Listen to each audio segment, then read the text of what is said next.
Hello guys, how are you? How are you doing? Let's talk about parabola. Parabola. Are we together? A parabola is a curve such that at any point on the curve, any point on the curve,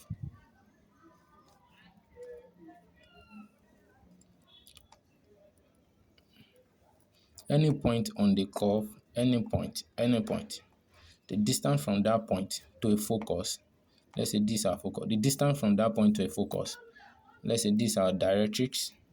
Your directrix will always be parallel to the y-axis. The distance from that point to a focus is equal to the distance from that point to a directrix. The distance from that point to a fixed point, the fixed point is focus, is equal to the distance from that point to a fixed line. The fixed line is the directrix. If you pick another point, the distance from here to a fixed point focus is equal to the distance from here to a fixed line, the directrix. The distance of this point to the point focus is equal to the distance from that same point to the fixed line, directrix. You know this line is fixed. We are not talking of point here, we are talking of line. The line is not like this, then go like this. No, it's fixed. Are we together? So the distance from this point to a fixed point, which is the focus, is equal to the distance from that point to the directrix. So that's the definition of a parabola. So this is our focus. Your focus will be what? A comma 0. When your focus is on the x origin, positive x origin to be precise, it will be A comma 0. While the point for your directrix will be what? The opposite of this A comma 0 minus A comma 0. Are we together? So the equation here will be y squared equals to 4ax. Now let me give you a code now. Whenever the parabola swallow the positive x-axis, or let me say whenever the parabola swallow, let me draw the second one. Let's say these are directrix. So whenever the parabola swallow x-axis, it's like it swallows it. This one to swallow x-axis. The function here will be y. Y will be equals to something. The function of y will be equal to function of x. Are we together? Y. Whenever it's swallowing x, you have y first. Same thing with this, y squared first equals to something. But the fact that this one swallows the positive x, you have positive x. The fact that this one swallows the negative x, you have minus 4ax. Are we together? So our focus will be somewhere around there. It will be what? Negative a comma 0, because it's on the negative x-axis. Why the directrix will be what? A comma 0, opposite. Are we together? Now for the third one, this one now, the parabola want to swallow the y-axis. Let's say this is our focus. Your focus will be what? 0 comma a, because it's on the y-axis. So a will last. The pattern is whenever you have a 2 point, the first one stands for x, the second one stands for y. Since it's swallowing the y-axis, then this one will be 0 first, then a first. So at this time, it will be x squared equals to what? 4ay, because it's swallowing the y-axis. So you have function of x here. If it's the other one, let's say we have another one here. You have a focus. At this point, your directrix will be somewhere around there. Are we together? So okay, let me draw. Okay, let me leave that one. Let me just explain the last one and use it to. Whenever you have the parabola here, and this is your focus. Here your focus will be 0 comma minus a, because it's on the negative y-axis. This is your directrix. Your directrix will be what? 0 comma a. Are we together? So this time, because it's swallowing the y-axis, you have function of x first equals to 4ay. But this time it will be negative 4ay because it's on the negative y-axis. So that's all the 4 points we have. Please take note of those things. Now let's talk about tangent. Now tangent to a parabola.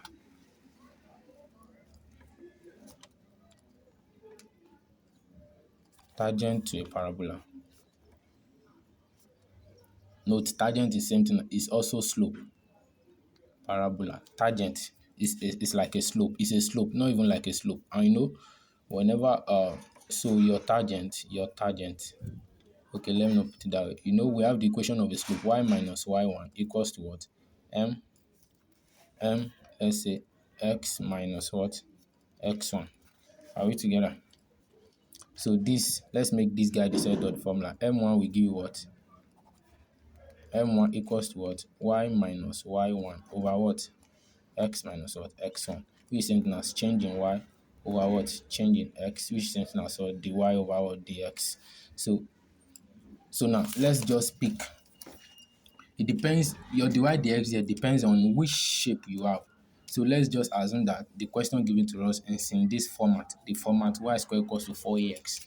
It can be in this format, it can be in this format, it can be in this format. Are we together?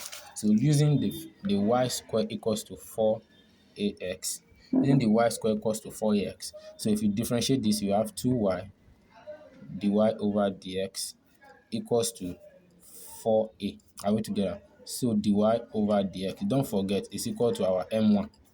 Are we together? It's equal to our m1 equals to what? 4a over 2y equals to what? Equals to what? 2a over what? Over y. So at the end of the day, you can write it as y minus y1 equals to what? M1.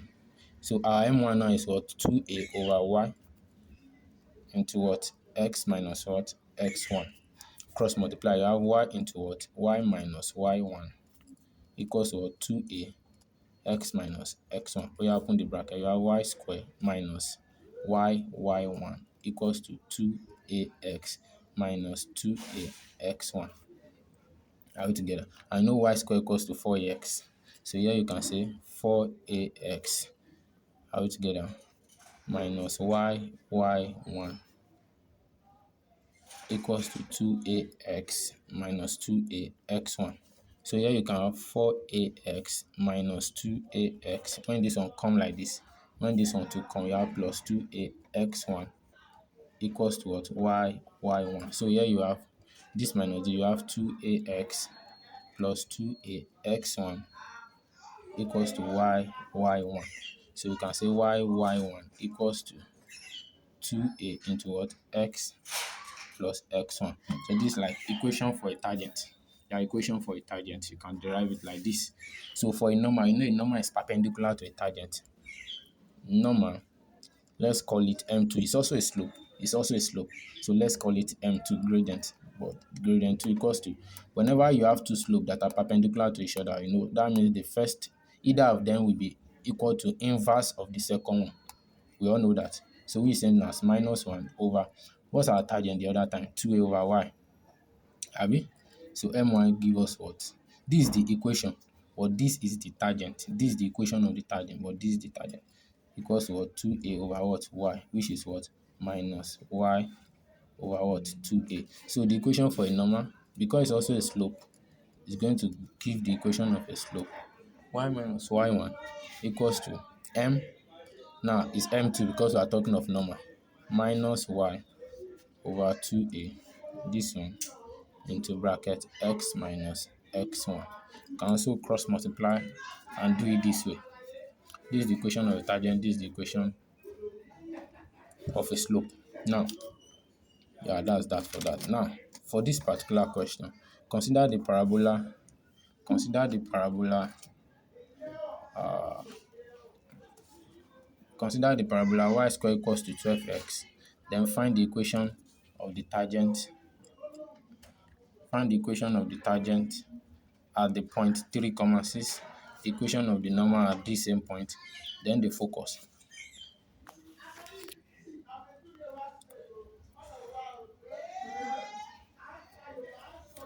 I'm sorry. Then the focus. The focus, the focus of the parabola and the directrix of the parabola.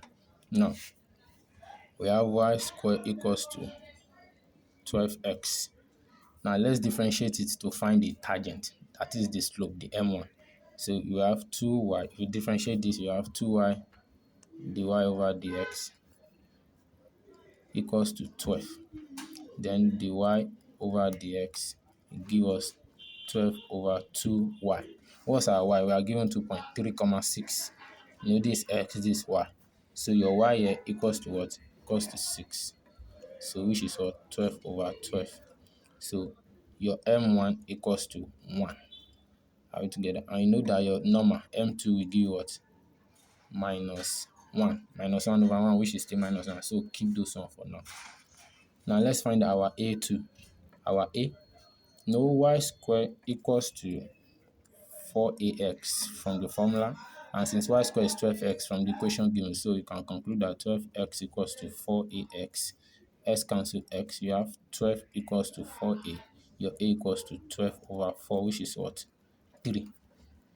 Are we together?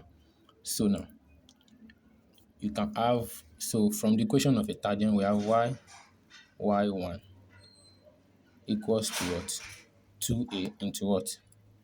2a into x plus x1. Are we together? So in this case, you can have your y, this your y1. This you are taking this now as x1, y1, x1, y1. So this is going to give you, since your y1 is 6, you're going to have 6y equals to 2a. Your a is 3, x, our x plus what's our x1? 3. I would say you have 6y equals to 6x plus 3. So you have 6y equals to 6x plus 18. Divide everything by 6. You have y equals to x plus 3. So at the end of the day, you can have y minus x minus 3 equals to 0, or x minus y plus 3 equals to 0. Like from here, I'm bringing everything to this side. And from here, I'm taking this to this side. So either of the two. Depends on what you have. So that's the equation for the target. Are we together? So for the normal, I use this to find our gradient, the M1. Are we together? The M1, I use it to find our gradient. This M1 equals to 1. You know how we get it. Find the derivative of the equation y squared plus 12x. When you find the derivative, your y, that's like y1. You know we use 6 for y1. That y1 is the one you are using for y here. So don't be confused, like Chebi is why we're having here, not y1. So the y1 you use here, 6. This x1, y1. That y1 is what you are using for y here. So when you find derivative, you get 12 over 2y. 12 over 2y. Your y1 is 6, so 12 over 12. Your m1 is 1. Your m2 is minus 1 over m1. Since our m1 is 1, minus 1 over 1, so it gives us minus 1. So this is the equation of the tangent. So I just use this so that I can get the equation of the number. So you know our number is y minus y1 equals to m2 into what? X minus x1. This m2, I don't need to put minus y over 2a because I already have it. You know, when we do this the other time, our m2, this is it, minus y over 2a. We already have it. I already have it. In fact, you can, this minus y, what's our y? 6 over 2a. What's our a? 3. Minus 6 over 6, you get your minus 1. Are we together? So you can still use this one directly. But just make sure you fix this one first before you do cross multiplication, because you may have issue. Though, if you know what you are doing, there's no issue. But just follow the pattern. There's nothing hard there. So here we have y minus y1 equals to m2 into x minus x1. You have y minus, what's our y1? 6 equals to m2 minus 1, abi? X minus, what's our x1? X1, this 3 is equal to 3. So here you have y minus 6 equals to minus 1 times x minus x plus 3. So therefore you have y plus x minus 6. When 3 comes, become minus 9 equals to 0. Y plus x equals to 0. Or if you want to bring everything to this side, you can have, okay, let's leave it like that. Y plus x equals to 0. Yeah, it's cool like that. Y plus x minus 9 equals to 0. I think that's the correct answer. Y plus x minus 9 equals to, yeah, that's it. Now for the focus, the focus of the parabola. And you know focus equals to something like this, a comma 0. Are we together? It depends on which axis. If the parabola swallow the y-axis, so you are going to have 0 first before this. Since it's swallowing the x-axis, so x first before y, you all know. So a0, and for the equation we are given, since it's positive, if it is negative, you have minus a0, but it's positive. Y squared equals to positive 12x. So since our a was our a the other time, I think our a is 3. Yes, our a is 3. So your focus equals to what? 3 comma 0. Your directrix will give you minus a, minus a, It's like the opposite of the focus. But when you are finding it like this, don't put the comma zero again. Just use minus a one. Since your a is 3, your directrix will give you what?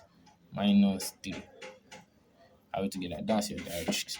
So please, you can just pause it and just, I don't have time, I would have solved another question. So I'm going to something else now. Yeah, I want to go to ellipse. Yeah, ellipse. I want to go to ellipse. Before I go to ellipse, there's something we call eccentricity. Eccentricity is the distance between you know this distance, this over this, or this over this over. So it's always one. The eccentricity of a parabola is always one because you have equal distance here to this one. So distance between that point on the curve to the focus divided by to the fixed point, which is the focus, divided by the distance from that same point to the directrix, a fixed line. So your eccentricity is always one. Are we together? So now for ellipse. So this y-axis, x-axis, this your minus a, this your a, this your b, this your minus b. For this one, the diameter, this diameter, the length from this vertex to this vertex, this to this. So here to here equals to 2a. So and like this equals to 2b. Are we together? All just know the longest one, whether it's sleeping like this or it's standing like this, the longest line, the longest diameter is always A. So here will not be your B because here is B, the y-axis. Here will not be B. The longest one will always be A. Here you have A, here you have minus A, here you have minus B, and here you have B. So for this one, here we have 2B. For this one, here we have 2A. So the distance of the longest diameter is equals to 2a. This a vertex, this a vertex, vertex. So we call one our minor axis, we call one our major axis. This our major axis. The one that has the longest diameter is our major axis. Are we together? This our minor axis, the one that have the shortest diameter. This one have the longest diameter. So this our major axis. Are we together? Why this our minor axis? Are we together? So for this particular one, our vertex, these are the vertex, all these dot, the vertex, our vertex will give us for the, we have the major vertex, the one that have the highest diameter, longest diameter. It's fall on the x-axis. And whenever you're having 2 point, x come first. And what do we have there? A, right? So for the first vertex, we are going to have plus or minus a, comma 0, because it's at the origin. This when the point is at the origin. Are we together? For the second vertex, for this one, this y-axis. So 0 will come first, 0 comma plus or minus b. Are we together? So for the focus there, the focus will be maybe any point, will be at any point here, the focus. And the distance from the origin to the focus is known as c. The distance from the origin to the focus is known as c. Are we together? So for this one, our focus will give us something like plus or minus c, comma 0 for the x-axis. This one now, for this second one, our vertex will give us, now our vertex is going to give us, for the x-axis, we have b, so it's going to give us plus or minus b, comma 0, x first. Then the second vertex we have is 0 plus or minus a. The a is on the y-axis. So for this particular one, your focus either here, your focus can also be here. The distance between the focus and the origin is c. The distance between the focus and the origin is c, whether it's on the positive side or the negative side. It can also, this one I drew it on the positive side. This can also be your focus from here to here, c. Are we together? But for this one it will be minus c. For this one it will be, that's why I put plus or minus c. So for this one here, our focus equals to what? 0 comma plus or minus c. Why? Because the focus you are drawing, the focus, we always draw the focus along the longest diameter, So that's why. So we are not using b here because it's the shortest diameter. Are we together? That 0 plus or minus c. So that's that for that. So what else do we have? So what if, so we also have the center. Here our center equals to 0, comma 0 at origin. Center here to 0, comma 0 at origin. Center equals to what? 0, comma 0 at the origin. So we also have what is it called? We have the vertex, we have the, so when the, when, and note this C here is not same thing as the center. This C here is c square equals to a square minus b square. That's the formula for ellipse. For hyperbola, it will be plus here, but for ellipse, it will be negative. Take note of that. So what if it's not on the origin? This point that's at the middle. What if it's not from the origin? What if it moves a bit to the positive x-axis or to the negative x-axis or to positive y or to negative y? Maybe I have something like this. No, the point now is not the, what will look like the middle now is not on the origin. So at this time, our center will be what? H comma k. Or you can say, okay, let me use x and y. Our center will be something like x1 comma y1. Let me not use hk. So now if this our center is not at the origin, please just listen to this. Once you grab this, you don't have issue with the calculation. If our center is x1 comma y1, why? Because it's not at the origin. We've shifted it to a particular point. Are we together? You can also move it up, move it down, move it to this side. It depends on which diagram you're having. C equals to x1 comma y1. So this one is going to give us something like, so now let's calculate the vertex now. The vertex, yes, no, let's start from the focus. The focus is going to give us, our focus is equal to 0, comma plus or minus c. For something like this, for this one, if it's for this one, it will be plus or minus a comma 0. So you can, depends on your diagram. So you can just, let me just show you what. So now, if this one is when the center is at the origin, for this one, but when the center, this one is center 0, comma 0. Are we together? So but when we have our center at h comma k, so our focus will give us what? We have f. So this is 0 will no longer be 0. It will now be what? H comma. Are we together? K plus or minus c. No, 0 plus or minus c. Our h is, because we've shifted it from 0. And we've shifted this one now. K has been added to the point. Do you get what I'm saying? For the other one, assuming we're having diagram like this, that will be plus or minus c, comma 0. That will now be k plus or minus c, comma h. Now the vertex, our vertex equals to 0, comma plus or minus a. Are we together? Our vertex equals to 0, comma plus or minus a. No, for the vertex here, we have a 0 and minus a.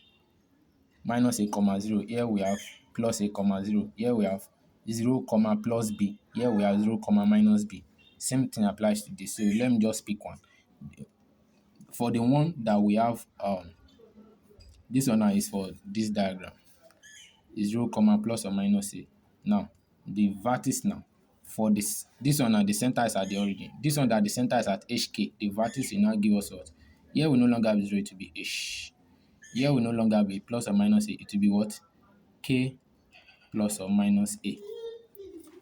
No, we also have some vertex like this, like v comma plus or minus a. V equals to plus or minus a comma 0 for this particular one. The first one I did here is for this. Once you understand the concept, there is nothing to count. Now for this particular one, because here the major vertex now is x first before y. Your y serve as 0, your x here minus a and plus a.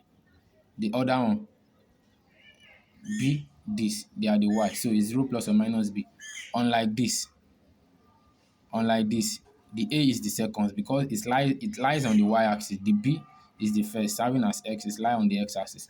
So let me just pick this as my vertex. So when the origin is not, when the center is not at the origin, when it's at h, comma k, then your vertex this time will be what? H, this plus or minus a, comma what? Comma 0, h, comma k. So here you have h plus or minus a. Are we together? H plus or minus a, comma, your 0 now will be what? K. That's just it. You can apply it to the other one. The other one, for this one, that your vertex is equal to this, you can apply it. When you have a diagram like this and not this, when you have something like this, that your vertex equals to 0, comma, plus or minus a. For the one that center is not at origin, you have h, comma, k plus or minus a. That's just it. We have two vertices, the one on the x-axis, the one on the y-axis, the one on the x-axis, the one on the y-axis, because the a is showing at the second, the last, so that's the y-axis. That's just it. There is nothing there. What else do you have? The focus, the vertex, the center. It depends on whatever you want to have, and you know how to find your C. Please note that this C is not the center. This is the distance between the focus and a particular point. Are we together? And for this one now, this is the focus. The distance between the focus and here is our C. This is our C. Are we together? That's our C. Please take note of that. Now, let's move to question. You can, okay, let's move to some questions. Now, we also have, okay, sorry, before that, we also have the two equations for this. For this particular one, the is it canonical they call it now? The canonical form is s square over a square plus y square over b square equals to 1. Are we together? For this second one give you s square over b square plus y square over a square equals to 1. How do you know? The one that is falling, here on the x-axis, you're having a and a. So a will be under x. Here on the y-axis, you're having a and a. Are we together? How do you know that your a must be on the y-axis here? The longest diameter is equal to 2a. Is whether it's like this or like this. The longest diameter equals to 2a. So for this one, this is my longest diameter. It's longer than this. I have 2a. Distance from here to here equals to 2a. Here, distance from here to here equals to 2a. This is it. Here to here is my 2b. So the longest diameter will always be 2a. So here, my a falls on the y-axis. So here, I'm going to have a under y. A under y. Are we cool with that? Now, let's move to question. Now, graph the ellipse. Identify the coordinate of the vertices and what. So here we have s square. Just note, whenever you have your a will always be the biggest because your c square equals to a square minus b square. So your a will always be the biggest. So s square over 9 plus y square over 4 equals to 1. And you know the formula, s square over a square plus what? This is the formula. S square over a square plus what? Y square over what? B square equals to what? 1. How do I know that this is my hair? Your hair will always be the biggest. So this one now is showing a graph that will be like this, an ellipse that will be like this. So here I'm having my a square equals to 9. Therefore, my a equals to 3. You can write plus or minus 3, you still get the answer. Let's just go. So here I'm having my b square equals to 4. Then my b equals to what? 2. So now, the coordinate now is going to give me something like, for this particular one now, the center is at the origin. Okay, I'm not done. For the one that center is at origin, is 0, 0. That's when we have the canonical form as s square over a square equals plus y square over b square equals to 1. If the center is at h, k, so here we now have x minus h square over a square plus y minus b minus k square over b square equals to 1. Are we together? Same thing applies to the second one. The one that have b here and a here, same thing applies to the second one. So for this particular one, my center is at the origin, center is at the 0, 0. So the question says identify the coordinate of the vertices and the foci. Vertex equals to this one now. Since you have your A bigger and it's under X, so is your vertex is equals to A comma 0. Do you remember? Plus or minus A, sorry. Plus or minus A comma 0. And the other one, you also have V1. The second vertex will give you what? 0 comma plus or minus B. Are we together? Plus or minus A comma 0. This is it, this is it, this is it, this is it. Vertex, don't forget. This one, if the A is on the y-axis. This one, if the A is on the x-axis. Are we together? So this one, our A is on the x-axis. How do I know? It's bigger. This one have the longest diameter and it's under x. Once it's under x, it's on the x-axis. The one that is under y. So assuming this is my 9, so my A is 9. Assuming this 4 is 9, so my A is also 9 there. It doesn't change it to B. Anyone that is bigger. So my A can be under y. Depends on, like this. You can see. This my A is under y. I've explained this earlier. Let me not waste our time again. So here you have this. So the first vertex on the x-axis, we have plus or minus A. What's my A? It's 3. So I have plus or minus 3 comma 0. The second vertex equals to what? 0 plus or minus 2.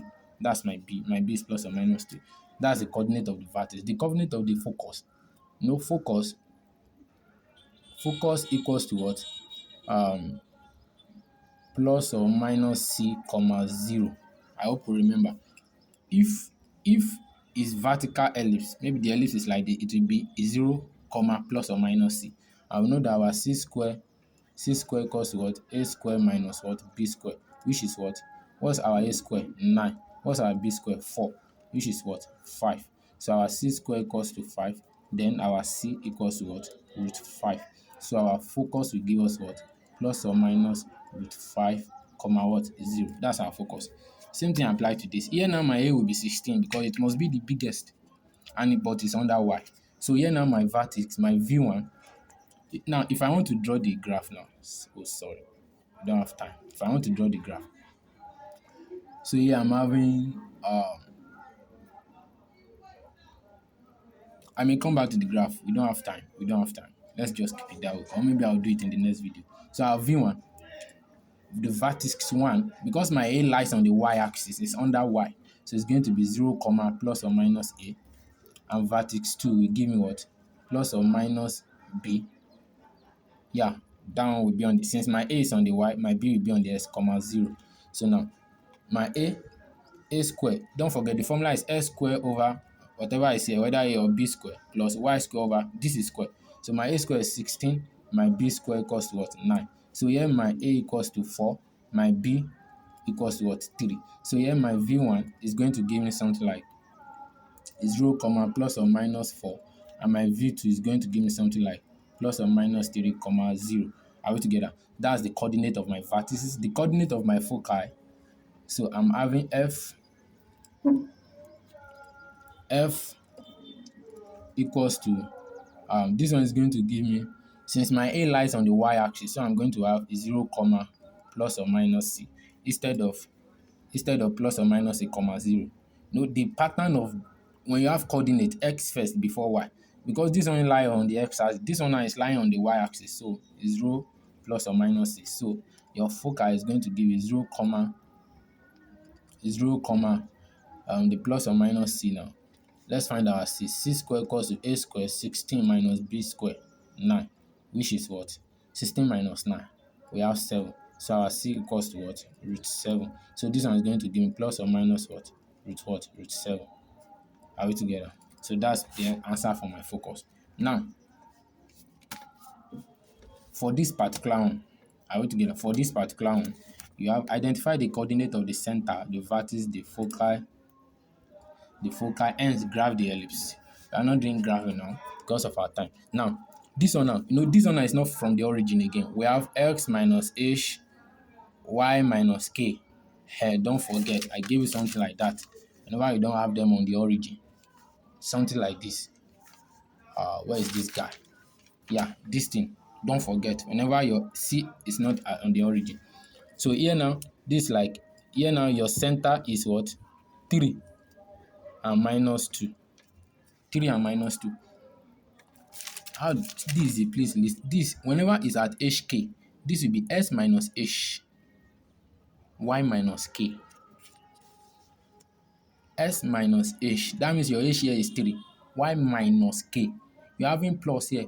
Y, what should be the value of k for you to get plus here? Minus 2. That is y minus 2. That will give y plus 2. So your k is minus 2. Please take note of those things. Those signs, they are very important. So this thing. So now here now your a is 25, your b is 16. Am I communicating? So your a square equals to 25. That means your a will give you what? Root 25, which is what? 5. Are we together? Your b square equals to 16. That means your b will give you what? Root 16, which is what? 4. So now, if your center is at 3, minus 2, then your vertices, the first vertex, our a lies on the y-axis because it's the biggest. So you are going to have 0, no, not 0. Now you are going to have h because it's not at the origin. I hope you did not forget. Whenever you see your vertex, for this one is at the origin, the one that is not at the origin, maybe you should backward and go back to this because we don't have time. Here you have h, what? H, k plus or minus a for the vertices 1. Which is same thing as h. What's our h? 3, k. What's our k? Minus 2. Minus 2 plus or minus. What's our a? 5. Are we together? So here now, your vertex is going to give you 3, minus 2 plus 5. You have 3. Then you also have 3, minus 2 minus 5. You have minus 7. This is the two vertices on the y-axis. Now your vertex 2, the one on the x-axis is going to give what? You are going to have this one first. H plus or minus a, k. It's like I'm rushing now. This is it. This is what you need to understand. This one is the one on the x-axis. When you have x first before 0. And since this, just follow this. When the thing is shifting from origin to hk, so this one will also shift. You have h here replacing 0. So whatever you're having here, you're adding h to it. This 0, k. This is just it. Maybe you should screenshot this place and look at it before you continue here. Are we together? So here you have what? What's our h? 3. Am I right? 3 plus or minus. What's our a?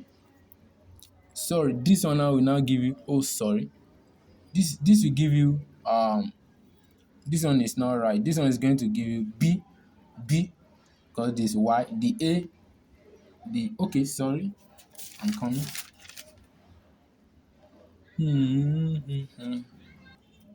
Yeah. This one is going to be b. Yeah, because our b is under x. So this one is going to be b. Are we together? So our b is under x. H plus or minus b. X first before y.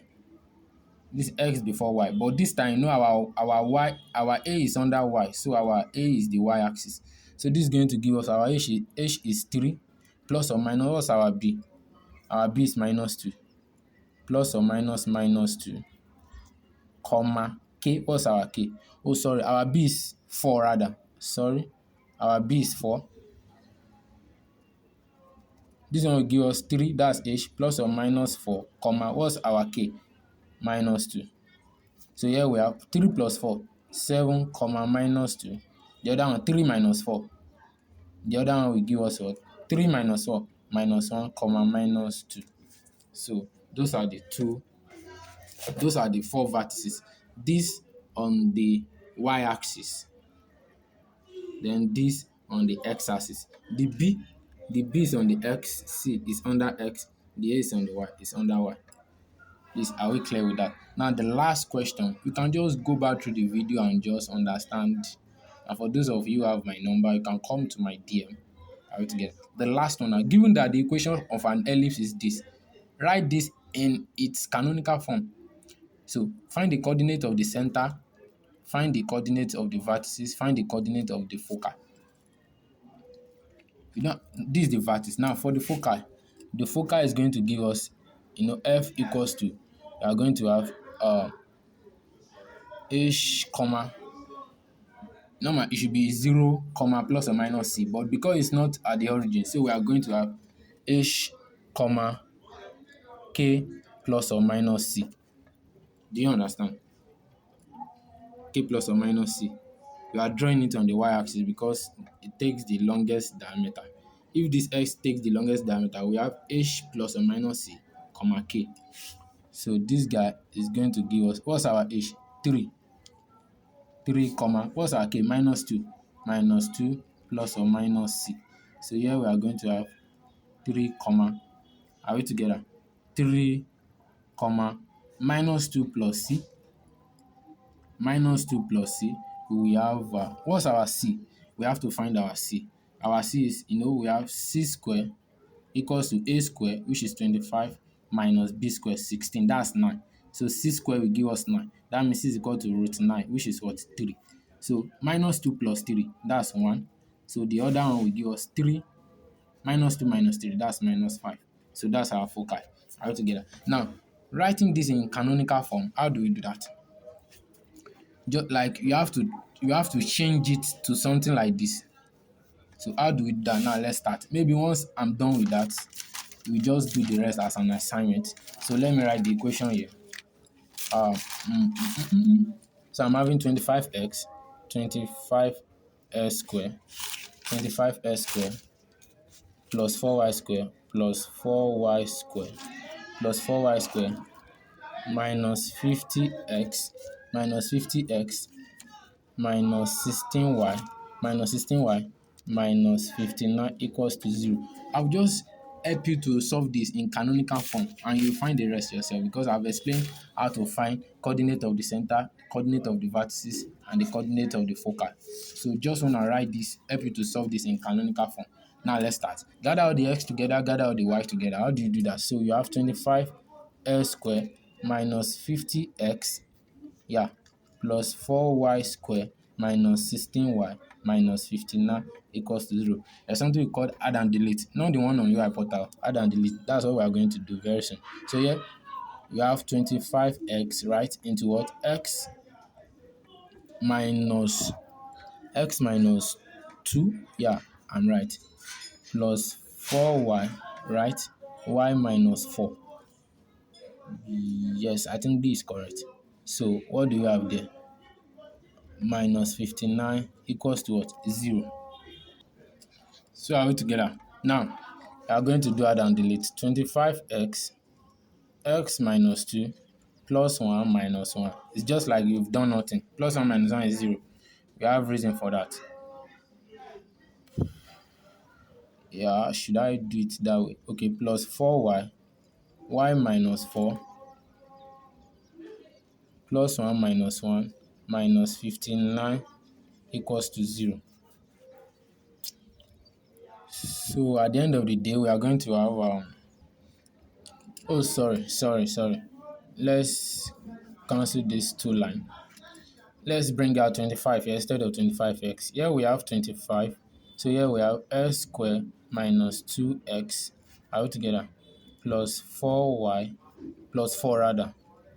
Y squared minus this one is going to give us 4y minus 59 equals to what? 0. So here we have 25 x squared minus 2x. Oh yeah, now add and delete. Plus 1 minus 1 plus 4 y squared minus 4y plus 1 minus 1 minus 59 equals to 0. I just want to have, a you can do it any way you like. The reason for the add and delete, how do I say it now? Actually, I've changed nothing. Plus 1 minus 1 is still 0. It's just like the same thing as this. But just follow me. So here we have 25 into what? X squared minus 2x plus 1, close the bracket. Now this one we have minus 25 out. If you open the bracket, this time it will give minus 25. So do you grab what I did? So that's that for that. Plus 4 y squared minus 4y plus 1. So this guy is going to give minus 4. minus 59 equals to what? 0. This 4 times y square, this is it, 4y square minus this plus this. 4 times minus 1 minus 4, I brought it out. 25 times minus 1 minus 25, I brought it out. So this one give me 25 into x minus 1 square. That's the essence of the add and delete. So that I can have something like this. Yeah, I'm going to write with this x minus 1 square. So it's going to give me x times s square plus 1. Yeah, it's right. Minus 25 plus 4 into y minus okay. So this one is going to give me, okay, I'm adding 4 here. This one's supposed to be 4 plus 4 minus 4. Yeah, if I add one, we have issue here. Still add and delete. 1 can suit this place, but 4 will only suit this place. Do we understand? So plus 4 minus 4. So here I'm having 4. No, this guy will change to 100. This guy will change to 100. Is he 100? Okay, sorry, not 100. It's going to change to minus 16 rather. This 4 times minus 4 minus 16, not 100, I'm sorry. Minus 16. So are we clear with that? Please let's go back. Let me go back again. This times this give us this times this give us this. This times this give us this times this give us this. Minus 59. So I'm doing add and delete. 25 x squared minus 2x. Why I use 1 here and 4 here is because of this place. This one I can have it like this. If you expand this, we get this. But if I should put 1 here, if I'm having plus 1 here, I won't be able to put this in form of this. That's why I'm using plus 4 minus 4 here. Do you get what I'm doing now? So here if I'm having 4 times y squared, it's still the same thing as this. 4 times minus 4y, it's still the same thing as this. 4 times minus 4, minus 16. It ought to be in the bracket, but I've brought it out of the bracket. Minus 16 minus 59 equals to 0. So I'm having something like this. Minus 25 plus 4 y minus 2, yeah, square.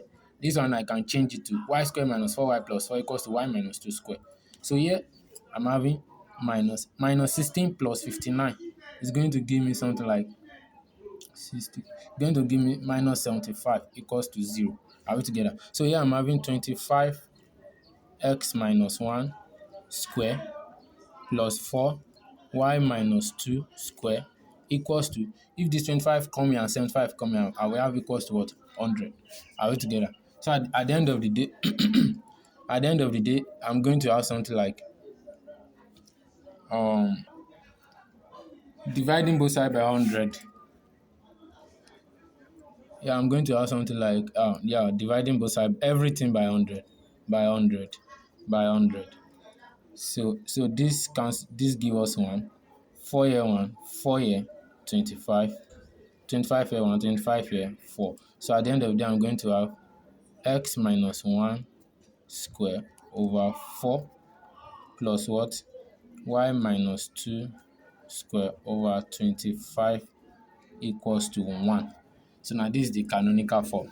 So here now you can deduce that your h, your center, it's not at the origin, h comma k, which is same thing as what? 1 comma 2. And your a square equals to 25, your b square equals to 4. You can find the rest. So that will be the end of the video. Thank you. Like, subscribe, and share to your friends. If you have anything that you need clarification on, you can just drop a comment or come to my DM. For those of you who have my phone number, if you have anything you feel like is not fully done, fully right there, please just point it out. We challenge it. We discuss it in the comment section or in my DM for those who have my contact. Thank you very much. Yeah, I'm sorry. Just to save our time, that's why I write everything down. Are we together? So this is CEPN, CIMP. So electromotive force. Let's start with electromotive force. Is when a conventional current is moving in a circuit internally, yeah, in a circle, not outside the circle. It moves from the negative terminal to the positive terminal. So the work done, you need to move that current from the negative terminal to positive terminal is known as the electromotive force. The unit can be in joule per charge, joule per C per coulomb, or in voltage. This when conventional current is moving externally, it move from positive to negative. When it move internally, negative to positive, you can use this to sin, your offense to God. So just replace the S with C. So current internally negative, then you know is to positive. Are we together? So that's that for that. Now for a real source that is there is internal resistance. So your E electromotive will give you the voltage plus the loss voltage. Are we together? Voltage V, big V plus small v, and you know big V is I big R, small v is I small r. For a real source, that is there is a presence of internal resistance. For an ideal source, when there is no internal resistance, when your R is zero, so everything is going to give you ideal source mean no internal resistance, real source. So whenever I say question, take note of the question. So when they mention ID source, you should know that whatever you want to do, you do not involve internal resistance because ID source, there's no internal resistance. Real source will have internal resistance. So you get this. Power input to a battery. Are we together? I mean, to a battery or to a resistor whatsoever. Yeah, to a resistor. Power input to a resistor. You can say to a battery too. Power input in an electric circuit. Power P equals to IV equals to, power equals to IV. Our V equals to what? IR, right? So I into IR, so we have I square R. Or you can also have it as V square over R. This one, I obtain this by saying, power equals to IV. What's I? V over R. V. So V times V, you get V square over R. Are we together? So that's power input, depends on your question. Now, a resistor of 1 ohm, let's solve this question, is connected to a power source that applies a potential difference of 20 volt across it. What is the power input to the resistor? Power input to the resistor. So, you say P equals to IV. Are we together? So, what connect voltage and resistor together? The third formula, right? The third formula. So, is this one we are going to get P equals to what? Equals to IV equals to V square over R equals to what? What do we have there? So it's going to give us 20 square over 1 equals to what? 400 volts. So that's the answer. Since it's 1 ohm. Yes, that's the answer. 400 watts rather, not volt.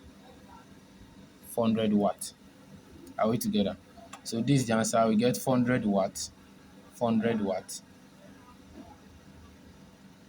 So that's that for that. So the next thing we are going to do, that's that for that. Now let's move to power, um, total power, total power, total power provided by a battery. Total power provided by a battery. P equals to IV equals to I E minus I R equals to I E minus I square R. Now, actually, our V, I'm coming, yeah, from this, that's where I derive this. Up here I said my E equals to IR plus IR, and this IR equals to big V. That means E equals to V plus IR for a real source. So let me make V the set of the formula. I get V equals to E minus what? IR. So that's what I substitute here, IV. So that's that for that. So it gives me this. So this is the total power provided by a battery. Where this IE, the IE I got here, is the power conversion. Power conversion. This total power provided by a battery. Are we together? The thing is, listen.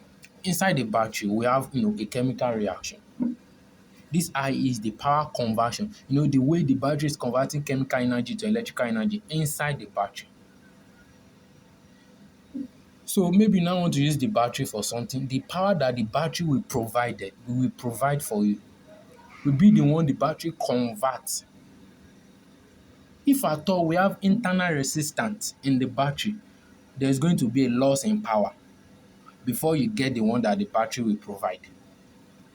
So it's going to be power conversion minus I square R. This our I square R is equal to power dissipation. Power dissipation. Are we together? Power dissipation, that is power lost due to internal resistance. Power provided by a battery is just like you go to, how can I call it? You go to a POS, you want to withdraw money, they are going to collect charges. Are we together? They are going to collect charges. This is the charges, the power loss. This is the power conversion, like the the total money you want to withdraw. Are we to maybe it's 5,000 naira that you want to withdraw. The total money is like the power gone.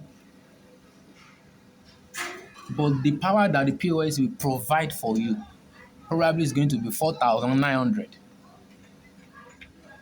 The power conversion, maybe as a result of your work, you want to do labor, they send you 5K inside your account. That's conversion, that convert your labor to the money you receive. Are we together? They send you 5K into your account and you now want to withdraw it. The money that will be provided to you by the POS will be 4,900 naira. Why? Because there is a money loss which is called charges. So the power provided by a battery, by POS, the money provided to you by the POS equals to the money you have in your account minus the charges. So that's that for that. Now, so this is the power conversion, this is the power dissipation. We also have power input. Power input. Power input. The one I am discussing here now, okay, this power input now, maybe power input by an alternator, to a battery. Power input by an alternator to a battery. That's P equals to IE plus I square R. IE plus, this one now is addition, not subtraction. Now this is it. This is just like the power input is just like no, the first one is power provided by a battery, and I've discussed it. This P now is power input. Okay, let me say the money sent to your account. No, initially the money sent was 5K. Equals to the money POS give you plus the charges POS collected from you. Do you understand? When you have it like this P is different from this P. No, this P is equal to this, and this one is power provided by a battery. But this one is power input to a battery by an alternator. Are we together? Power input to a battery by an alternator. So this one, the power input to a battery to an alternator is just like a power conversion, but the conversion here now, I'm using another scenario, like the one that the POS convert to you. Yeah, that's the scenario. Initially the scenario I use for the conversion is like the work you do, they now convert the work to money and send to your account. This one now, the power input to a battery is IE plus I square R. This just like the 4,900 naira plus the voltage loss, the power loss rather. Are we together? I don't know if we get this. How can I put it? Let me find a better way to put it. Okay, just take it that way. Like power output, total power provided by a battery equals to this minus this. Why power input by an alternator to a battery equals to this plus this. Are we together? I still have a lot to do. So now, let's solve this question. This question will save a lot of stress. Now, this is a diagram. We have the voltage across this point A and B to be 8 volts. We have our I square small r IE We have our R to be 2 ohms, E to be 12 volts. We have our external resistance to be 4, and we have our current to be 2 ampere. Now, rate of energy conversion. Don't forget that your P equals to IE minus I square R. You can also have P equals to IE plus I square R. Depend on what you are calculating. This one is total power provided by a battery. This one is power provided by an alternator to a battery. But what we need there is this IE. This IE stands for the power conversion. So IE is our power conversion. The first one, rate of energy. When you see rate of energy, that's energy over time. So which is same thing as power. Rate means per something. So that's rate of energy. Power is rate at which energy is extended. So rate of energy is power. So the power conversion will give us IE. Are we together? Which is what? What's our current? 2. This is the current. What's our E? 12 times 12 equals to what? 24 what? Volt. So the second one, rate of energy dissipation. That's what? I square R. I square R. That's energy dissipation. So it's going to give us 2 square small r. Our small r is 2 ohms times 2, which is what? 8 volts. Now the next one, net power output. Net power output, that is power provided by the battery. The power that the battery give out. Am I communicating? The power that just like the one that the POS give you at the end of the day. The power that the battery give out. So which is what? P equals to what? IE minus what? I square R, which is what? 24 minus 8, which is what? 16 volts. Are we together? The power provided by the battery is seen as net power output. That is the power you get from the battery at the end of the day that the battery provided for you to use. Now, power input to, if it is power input to the battery, we have another thing to do. So probably you may be using this one, depends on the category of question we have. But this is power input to the 4 ohm resistor, not to the battery. So you are still going to, P is equal to I square. You use the resistor they are talking about, which is what? 2 square times 4. Are we together? Yeah. It's going to give us what? 2 square 4 times 4. That's what? 16 volts. Now, rate of energy dissipation. Rate, that's power dissipation, to the 4 ohm resistor. So it's going to give us power dissipation to the 4 ohm resistor is also I square R. Normally, it should be small r for power dissipation, but since you have been told that to the 4 ohm resistor is I square R, which is still same as 2 square times 4 equals to what? 16 volts. So that's that for that. So I think that's all. Yeah. That's everything. 24 volt, 8 volt, 16 volt, 16 volt, 16 volt. Let me check everything. Rate of energy conversion. Yeah. I square R, 8 volt, energy dissipation, net power output. This power input to the 4 ohm resistor. This energy dissipation to the 4. Yeah, that's that for that. That's correct. Now, the same question now. This same diagram. If we are told to, same question, but when that R is 0 and our current is 6. Now, rate of energy dissipation is going to give us what? I square R, right? The first question. I square R, which is 6 square times what? 2. Our R is 2 ohms. So which is what? 36 times 2, that's 72 watts. Sorry, this is power. This watt, watt, watt, watt, watt.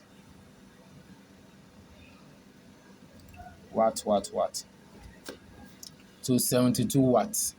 So net power, the net power also provided by the battery will give us I conversion minus what?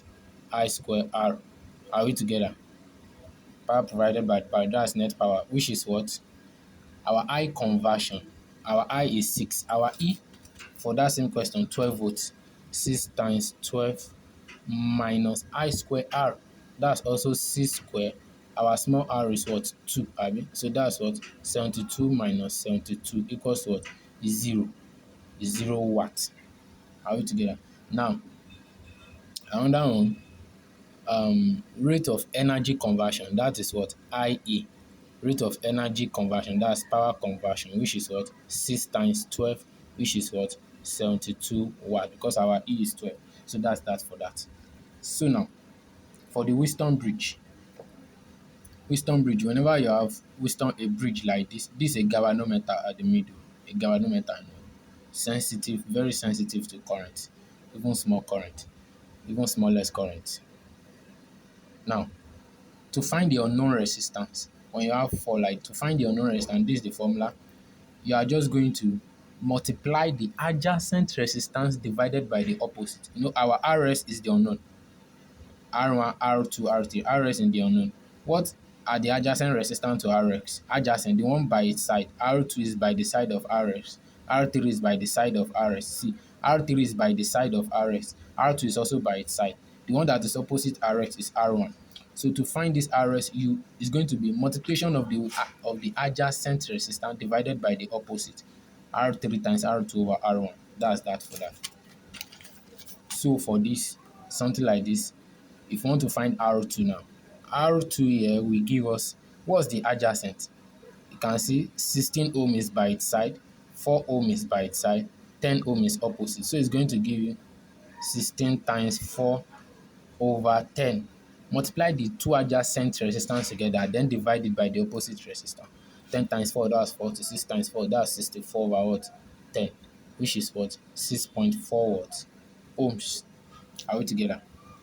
So because of our time, now let's move to potentiometer. Now we derive the word potentiometer is derived from potential difference plus metering, something like measuring length. So it's an instrument used to measure an unknown voltage and the internal resistance R of a source without drawing any current from it. So now this is a jockey. We have done a lot of practical in secondary school, or few practicals rather. This jockey, when you begin to place it, this is a length, this is a meter rule. This meter rule, there's a wire on it. We call it Constantine wire. Not every time, we can also use another wire, not only Constantine.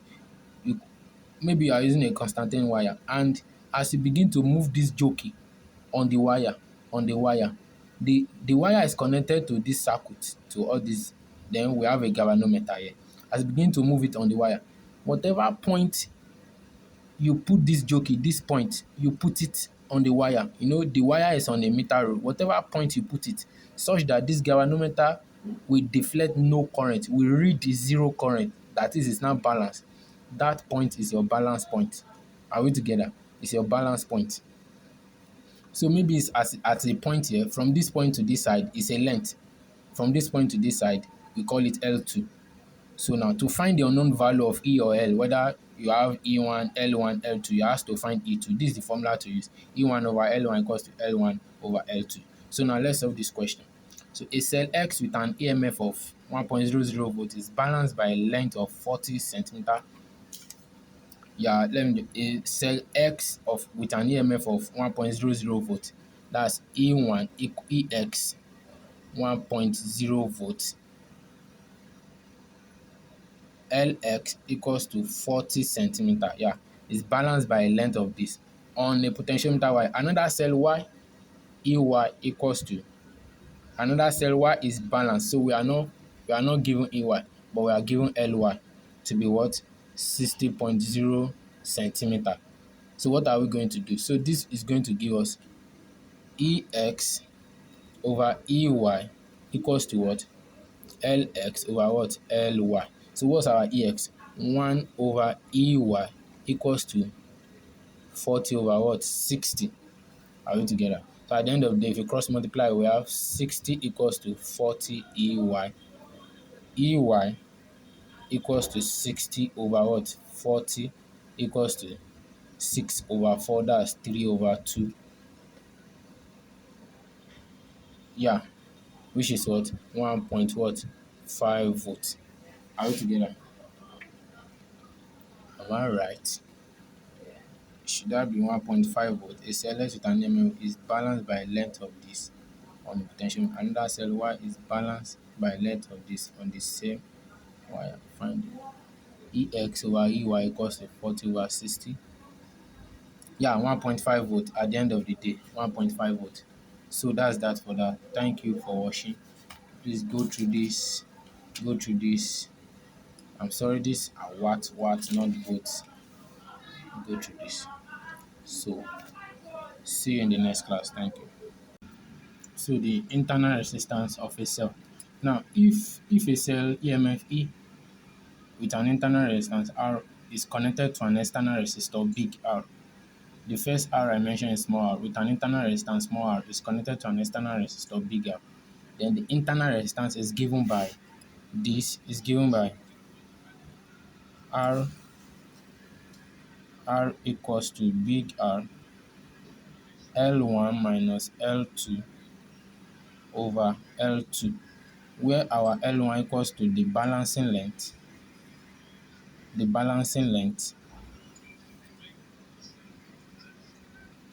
with the cell in open circuit,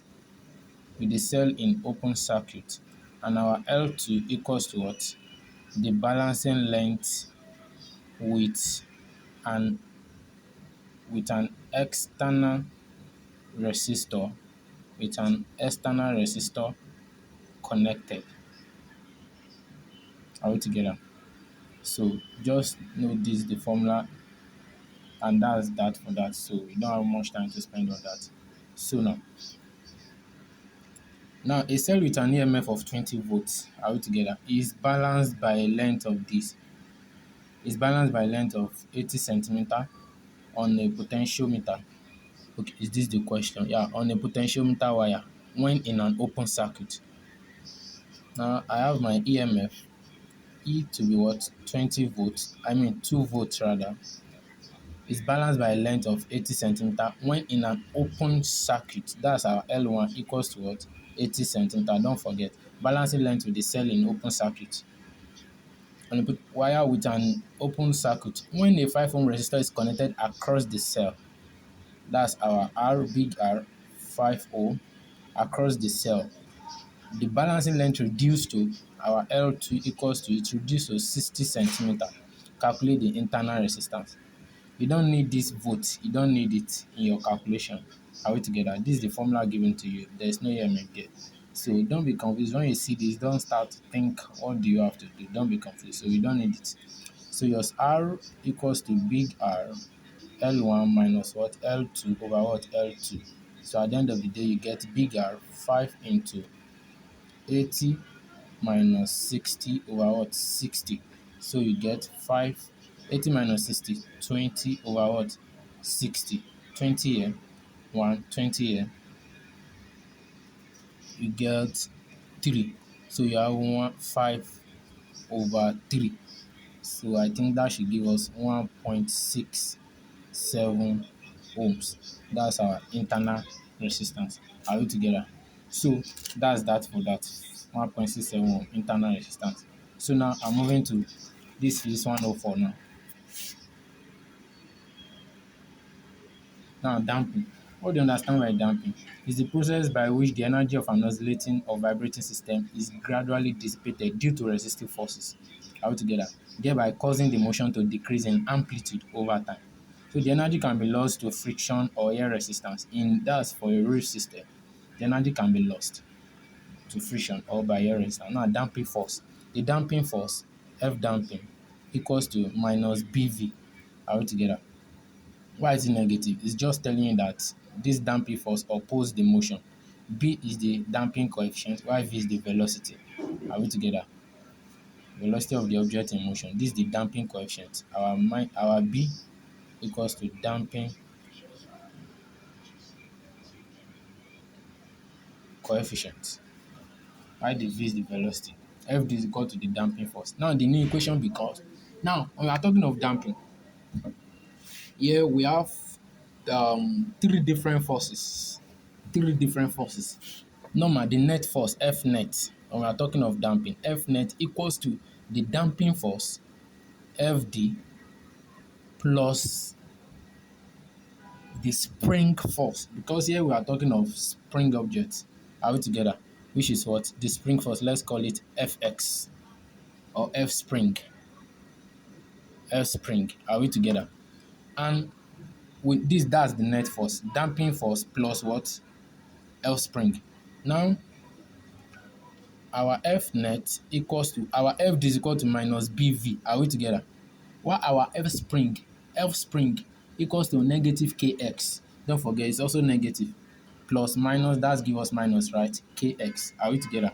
We have bring everything to the other side. You have F net equals to F net plus what?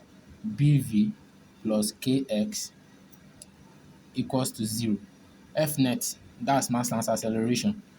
F net is always mass times acceleration. So we have ma plus bv plus kx equals to what? 0.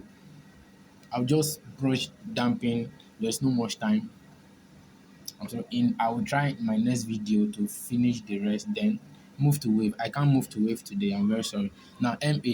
Now how do we find? We can this the new equation become this. But at the end of the day, we can say our a is same thing as when we differentiate x.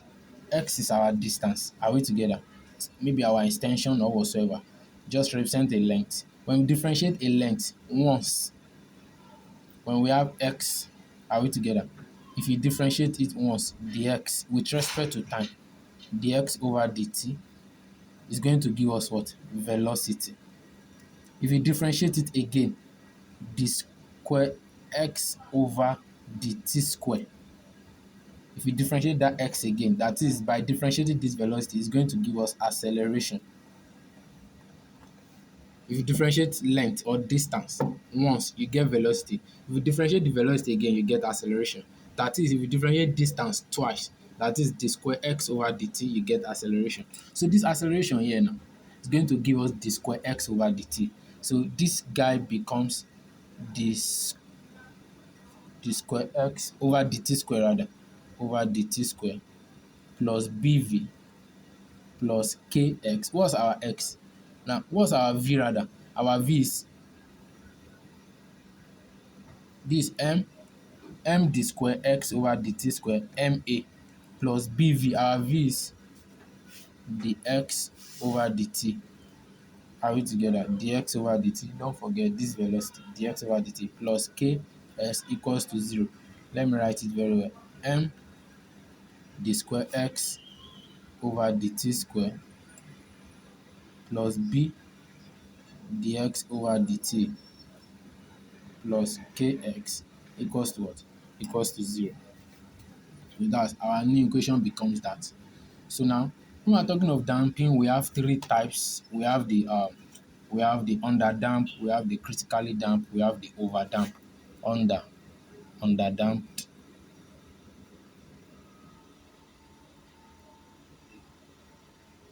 critically damp, then over damped. Now this under damped, that is, it's weakly damped. The damping there is not much, it's weak. Are we together? So that one is common. So the oscillation of that particular object will be decreasing, over maybe a long period of time. It now depends. We decrease over a long period of time over a decaying amplitude.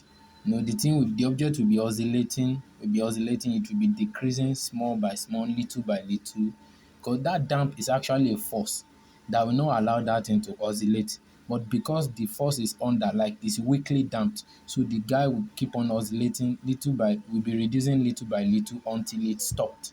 It will oscillate. Why? Because the force that should have stopped it from oscillating is very weak, so it will surely oscillate with a decreasing amplitude, decaying amplitude over a period of time, a particular period of time. But for this critically damped, because we damped it critically with a force that is enough to stop it to oscillate. So this one now will oscillate, and the oscillation will be reducing over time, and stopped, and it's going to stop. But for this guy, it will not oscillate because we damp it critically. But even though we damp it critically and it doesn't want to oscillate, it has to move. This one now will move to its equilibrium position. By oscillating, then the oscillation begin to reduce small small before it come back to its equilibrium position. But for this one to come to its equilibrium position without oscillating, when we damp it critically, it will not oscillate, but it now depend. It has to move fast. This one have to move fast to its equilibrium position. It has to move fast to its equilibrium position without oscillating. But for this overdamped, it can move slow and yet it will not oscillate. Please take note, this one will not oscillate. Only this will not oscillate, but it have to move fast. This one also will not oscillate, but it can move slow before it gets to equilibrium position. Examples of this critically damped is car shock absorber. Examples of this is door. All those doors that have spring. So now let me just explain this too. If this critically damped, if it tries to move slow and slow, it will oscillate. It's just like maybe you are inside the rain, you are like, okay, let me, for this rain not to beat me, I will run fast to my house so that it will not beat me. So that's this guy. For it not to oscillate, it has to move fast. It doesn't have enough power to overcome the oscillation by moving slowly. It has to move fast. This critically damped. So that's just how you don't have to cram, just get the idea.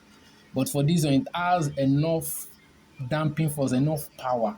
Even while moving slow, it won't still oscillate. Like even while walking slow in the rain will still not beat you. Do you get the idea? The rain will still not beat you, even while walking slow in the rain. So it will move slow, yet it will not oscillate. This one doesn't have to move fast. It will move slow, yet it doesn't oscillate. And it will come back to its equilibrium position without oscillating.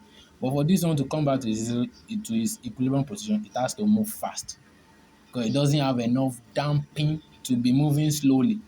If it moves slowly, the rain will beat in well. Do you understand? So that's just the code this thing. And this we have our xt to give us what? A e raised to power negative. This one is known as our um, damping factor. Negative damping factor multiplied by t cos wt. Are we together? This one is known as our damping factor, which is something as b over 2m. B over 2m. Take note of the formula. Now for an undamped undamped oscillation, that is, your B is called the damping coefficient will be 0 for an undamped oscillation. So if damping coefficient is 0, that means your damping factor will give you 0 over 2m. Your damping factor will be 0. So for an undamped oscillation, the equation will be different from this. So it's going to give us something like, so when you say question, you know how to tackle it. A multiplied by e raised to power negative 0 times t cos wt. So it's give you a e raised to power 0 cos wt. Since e raised to power 0 equals to 1, so the x give you what? A cos wt for an undamped oscillation. Now let's talk about quality factor. Quality factor Q. Quality factor. Quality factor is equal to 2 pi multiplied by energy stored over energy lost per cycle. Energy stored over, sorry, pi, not x. Energy stored over energy lost per cycle. So if you have, note, I quality factor, IQ, just like in a tuning fork or a crystal, those one they have high quality factor. It's same thing as low damping. Low damping. When you beat a crystal or a tonic force, they will begin to vibrate over a long period of time before they stop. That's because they have low damping. Are we together? Low damping force to stop the vibration as soon as possible. So they will begin to vibrate. That's because they have high quality factor, low damping. Whenever you have low quality, they oscillate for long or they vibrate for long. For low quality factor, low Q, we have high damping. So I will continue in the next video because of the time. I still have another thing to do. So please take note of this stuff. Thank you very much. So guys, let's talk about hybridization. I'll just brief the how you can calculate the hybridization of a particular compound. Sp equals to 1, S equals to 1, Sp2, Sp2 equals to 3, Sp3 is 4, Sp3d. You know the maximum that this can contain is 3, then you move to d. All these one are basic. Just S is 1, Sp2, that's 3, Sp3, that's 4, Sp3d, that's 5, Sp3d square, that's 6, continuously like that. Sp3d3, that will give you 7, Sp3d4, 8, Sp3d5, 9, Sp3d5f. 5 is filled, is the maximum, that's 10, Sp3d5f2, that's 11, continuously. Now, let's quickly run this 4. Now, there's a particular formula, though the thing is, the formula works for everything, but there are some you have to apply your knowledge of, what you understand about the bonding between molecules, the way they bond together. So you don't just use the formula direct for everything. For some questions, some basic questions, though we also have some, like complex question that the formula works for directly. But there are some you'll be getting decimal. So it depends on your ability to understand the bond, the shape of that particular compound. Then you'll be able to detect using the formula what type of hybridize it is. Sometimes you can get 2.5. Are you approximating to 3 or you are approximating back to 2? It depends on the shape, the bond of that particular compound, and it requires your understanding. But before we get to that, I don't even think I will touch that for today. Maybe in my next video on Chem 102, I will touch that. Now let's just deal with this. The formula says our Z equals to 1 over 2 open bracket central atom, center atom, the valence of the center atom, the valence, please, the valence of the central atom plus the plus monovalent, are we together? Plus monovalent plus negative ion minus positive ion the valence of the central atom plus the monovalent element you have there plus your negative ion minus your positive ion. That's the formula for hybridization. Now let's start with the first one, SO42 minus. The central atom here is sulfur. Are we together? So our Z equals to 1 over 2. The central atom is sulfur. What's the valence of sulfur? The valence electron. The valence of sulfur is 6, if I'm not mistaken. Plus, do we have any monovalent here? No. Don't forget, monovalent is what is in the formula. But oxygen is not a monovalent, it's a divalent. So our monovalent here is 0. We don't have any. Do you have any negative ion? Yes, plus 2. Negative ion. Do you have any positive ion? No, it's 0. Are we together? So this gives us what? 1 over 2. 6 plus 2, 8, which is what? 1 over 2, 6 plus 2, yeah, that's 8, which is what? 4. Are we together? So which one is 4? You can see sp3. So SO42 minus have an sp3 hybridized. Are we together? In my next video, I will do lone pair, how many lone pair, and this one that before your test. I'm going to do that. So I will also add it to the complex one. So because of my time, I just want to face this one. So how many lone pair, unpaired electron, organic, unpaired or unpaired, all those ones, whether it has 2 lone pair or whatsoever. Now, number 2, this one have sp3 hybridized, sp3. So now for CH4, we have Z equals to 1 over 2, open bracket. What's the central atom? Carbon. Carbon has 4 valence electrons. Do we have any monovalent? Yes, hydrogen is monovalent. Plus 1, but we have 4 hydrogen. 1 times 4. Are we together? Do you have any positive valence there? Like positive ion there? No. Plus 0. Negative rather? No. Minus 0. Positive 2? No. So this one gives us 1 over 2. 4 plus 4. 1 over 2, 4 plus 4, which is what? 8 over 2 equals to 4. So CH4 too is what? sp3 hybridized. Now let's move to the third one. NH4 plus. Our central atom there, so our Z equals to 1 over 2. Our central atom there is nitrogen. It has 5 valence, 5 electrons in its outermost shell. Plus, do we have any monovalent? Yes, hydrogen.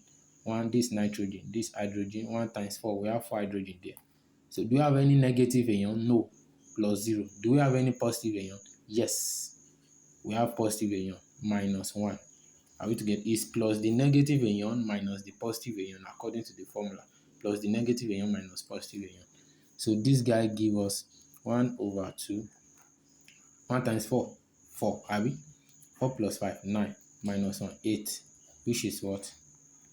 8 over 2 equals to 4. So still sp3. This one too is sp3. Now let's do the last one, SF6.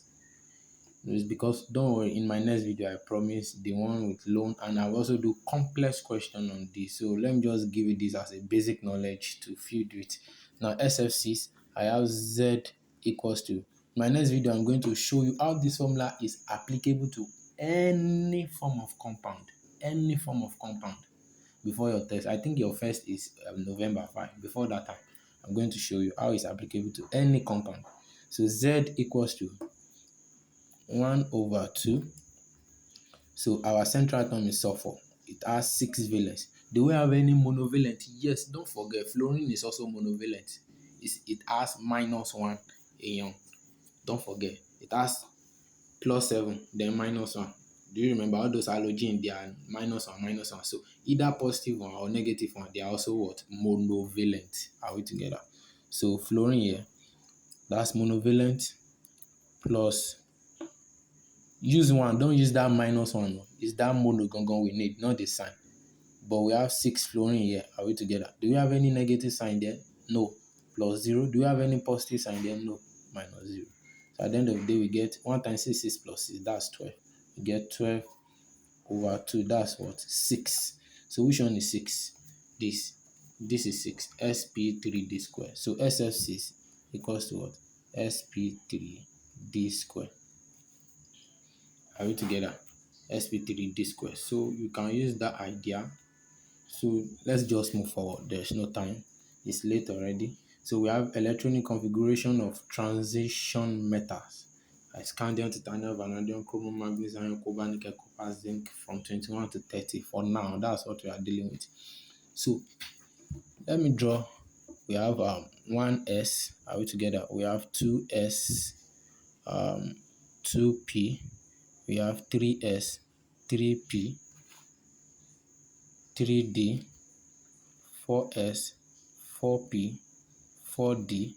The next one will be 4f, 5s, 5p, 5d, 5f, continuous like that. The arrow comes like this, comes like this, comes like this.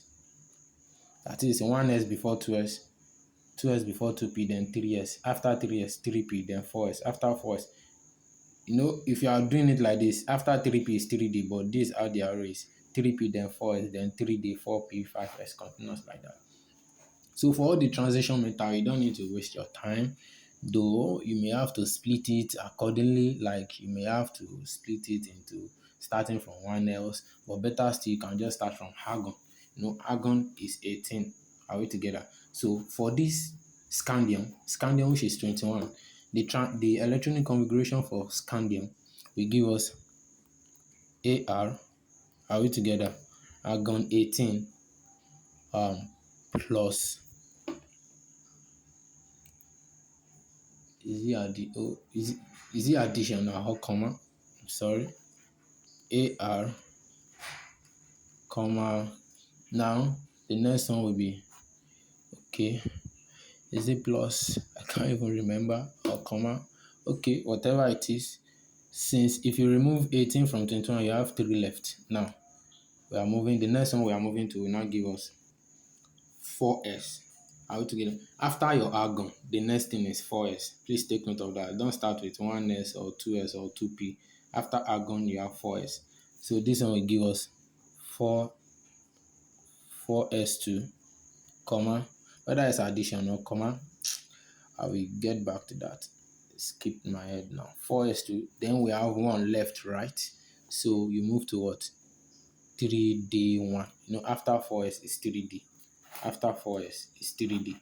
So this is for scandium. So you can decide to split argon into small this thing by starting from 1s1. So let's move to titanium. Titanium is 22. So titanium is going to give us argon, comma, 4s2, comma, 3d2. That's titanium. Then if we move to vanadium, yeah, chromium, manganese, iron, cobalt, nickel, copper, zinc. But the two I want to focus on now is chromium and copper. Chromium and copper. Let's move to chromium. It's going to give us argon, that's already 18, right? 18, comma, 4s2, that's 20, and we need 24, are we? Just listing 3d4. Normally it should be like this, but no. For chromium and copper, their 4s is 1. Are we together? This is now changed to 3d5. So we deliberately study chromium and copper. Like we study them separately because of their partially filled d orbital. D can contain 10 maximum electrons. So if we have 5, that's half partially filled d orbital. So for chromium and copper, they have instead of 4 here, that should follow this normal stuff, so it will be 5. So we study them separately. It's a past question actually. We study them separately. Why? Because of their partially filled d orbital. So please take notes for chromium and copper. Instead of their 4s2, they will not follow that trend. So this their d orbital must be half filled, chromium and copper. So now let's move to copper to Ar 18, comma, so 4s1. No, copper is 29. Here is already 19. Are we together? So 4s1. Then we have 3d10. So this one is completely filled, not partially filled now. But for both of them, is that completely filled d orbital or partially filled d orbital? One thing you must just know, for copper and chromium, their 4s must be 1 instead of 2, the normal way we used to have it. Their one will be 1, so that the d orbital can be balanced either by being filled completely or being filled partially. This still have balance. Are we together? So that's that for that. So for those of us who doesn't know how this thing trend, please, this is it. This after 1s, 2s2. We have SPDF, SPDF, SPDF, SPDF. Are we together? So for 1s is just 1. Listen. From 1 to 4, when you have 1s, so all the thing that will be here will be 1. If you add one more, that's already 2 because you are dealing with 1. For the second one, 2, so it must be up to 2. So it's SPD. Since this one is 1, so you stop at S. Since this is 2, you stop at P. S and P, that's 2. So the next one, you must get to D because it's 3. 1 face, 2 faces, 3 faces. So you must have S, P, D. 3S, 3P, 3D. The next one, 4. Since we are moving to 4, so it must contain all the 4. SPDF, 4S, 4P, 4D, 4F. The next one is 5. Since we don't have beyond F, so this one will still remain as 4. You stop at F, SPDF. So even though you are at 5 or 6, you still have SPDF. But from the first one to the fourth one, 1s, because it's just 1. Don't add P. If you add P, that's already 2, and you're having 1. So the coefficient will determine how many you will have here. So for 2, you have 2 coefficients. So after S, you still add P. 1, 2. This one, 3. So you must have 1, 2, 3. SPD. This one, 4. You must have 1, 2, 3, 4. SPDF. Are we together? So now, we move on to this. Some compound nomenclatures and how to decode them. So this is just the idea. With this, I've made my findings. I think it doesn't work for everything, but let's just do a few things. I'll balance it all in my next video.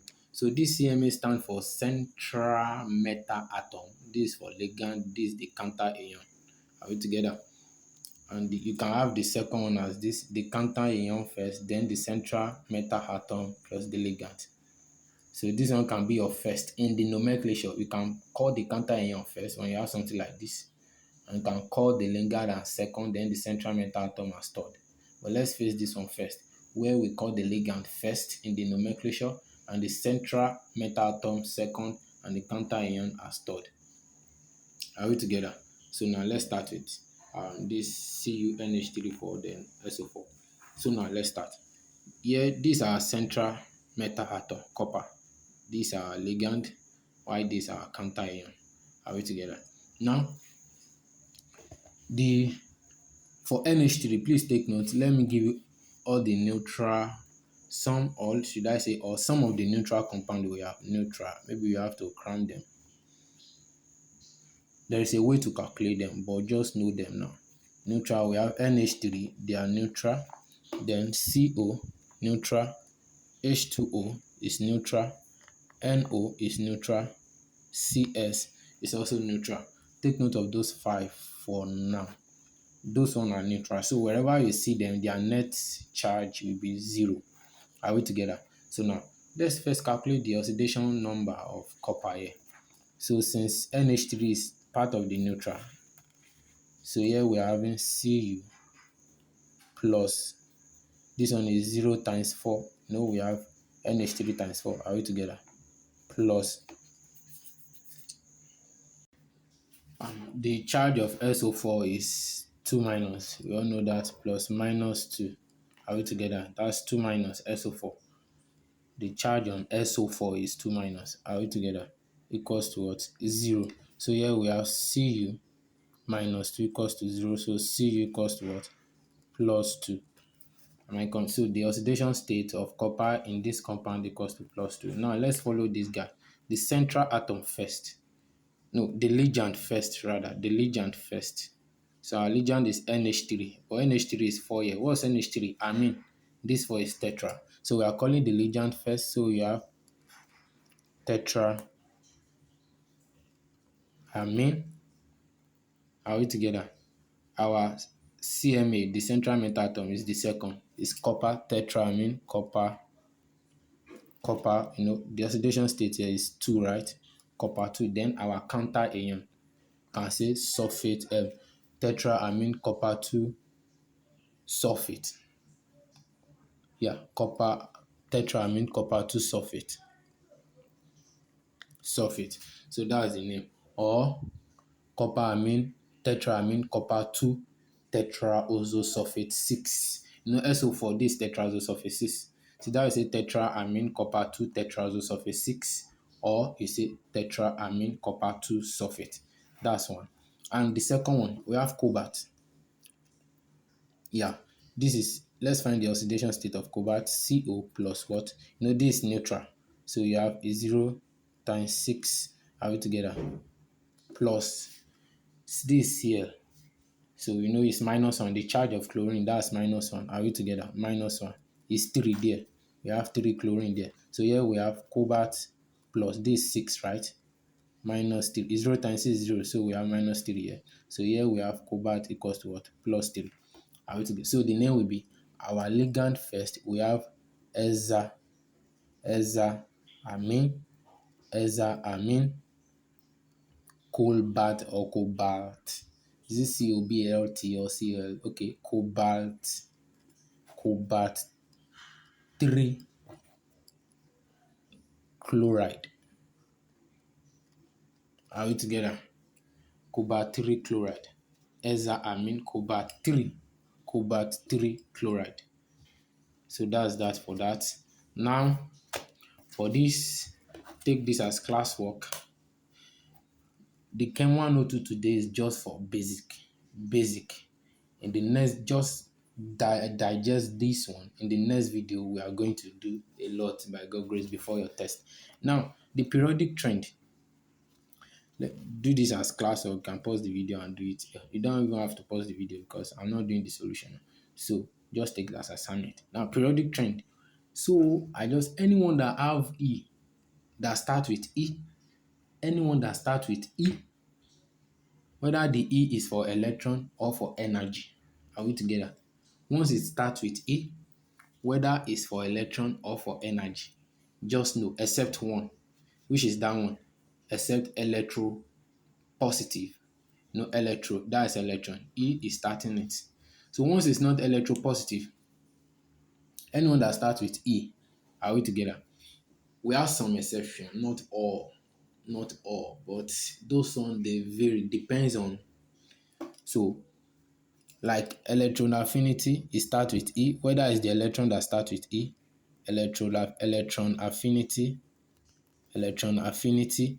Which one again? Ionization energy. It starts with E. Is the energy that starts with E. You know, I told you anyone that starts with E, whether it's the electron that is in it that starts with E or the energy.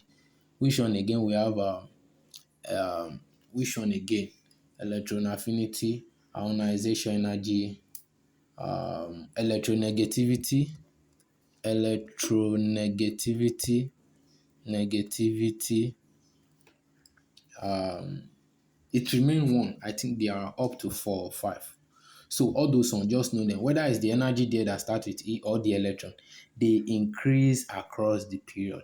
And anything that increase across the period, what happen to them? They decrease across the group. So anyone that doesn't start with E, whether the energy in it or the electron, are we together? Like atomic radius, ionic radius, except electropositive. According to the electropositive is an exception in this one. So anyone that doesn't start with E, anyone that doesn't start with E, whether the electron or the energy, plus electropositive, those on they decrease across the period, like ionization and like atomic radius, ionic radius, electropositivity, and the rest and the likes. So just code them with that. That's the little we'll be doing today. I'm very sorry. I don't have much time. This late already. So if there's anything I need to correct, if there's anything I need to remove or add, in the next video I'm going to add everything. Thank you very much. I love you.